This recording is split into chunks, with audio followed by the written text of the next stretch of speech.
Our story begins in the bustling streets of 19th century Britain. Picture the vibrant markets and busy streets where the delightful duo of fried fish and potatoes first came together. The air is filled with the clamour of vendors hawking their goods, the scent of fresh produce, and the tantalising aroma of frying food wafting through the air. In the early 1800's, Jewish immigrants from Portugal and Spain brought with them a delicious tradition known as pescado frito, fried fish.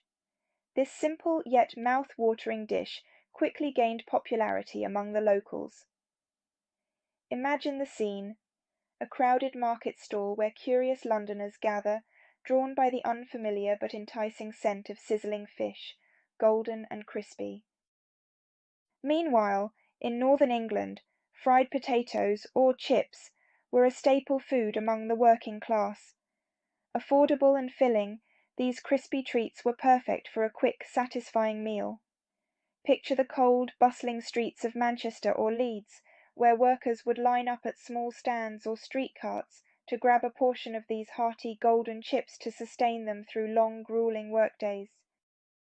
The first recorded fish and chip shop in the UK is believed to have been opened by Joseph Malin in London, 1860.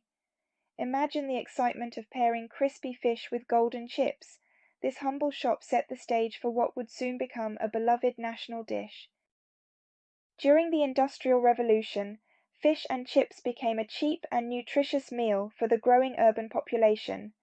Factory workers needed sustenance that was both affordable and filling, and fish and chips fit the bill perfectly. Envision the sprawling factories and soot-covered workers emerging after long shifts, heading straight for the nearest fish and chip shop. In those days, fish and chips were often wrapped in old newspapers. Not only did this keep the food warm, but it also added a bit of extra flavour, a unique touch from a bygone era. The vendor, with practised hands, scoops out portions of fish and chips, wraps them swiftly in the newsprint, and hands them over to waiting customers. As the years went by, fish and chips became more than just a convenient meal. They became a symbol of British culture and resilience. During both World Wars, fish and chips were among the few foods that were never rationed.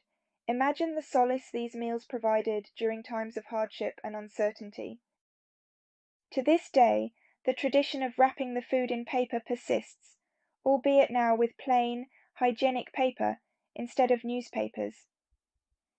Families and friends gather to enjoy this classic dish, whether by the seaside with the fresh salt air or in the cosy warmth of their homes. Today's fish and chips can be found not only in traditional chippies, but also in fine dining restaurants, offering a sophisticated twist on the classic dish. While cod and haddock remain popular, there are now alternatives like plaice, pollock, or even salmon, and the chips may come seasoned with everything from rosemary to truffle oil.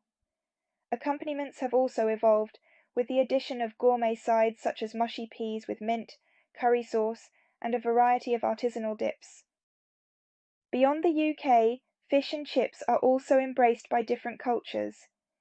In Australia, barramundi is a popular choice, while in the United States, catfish or tilapia might be used. The Japanese have their own take with a light, crispy batter of tempura fish served with Asian dips.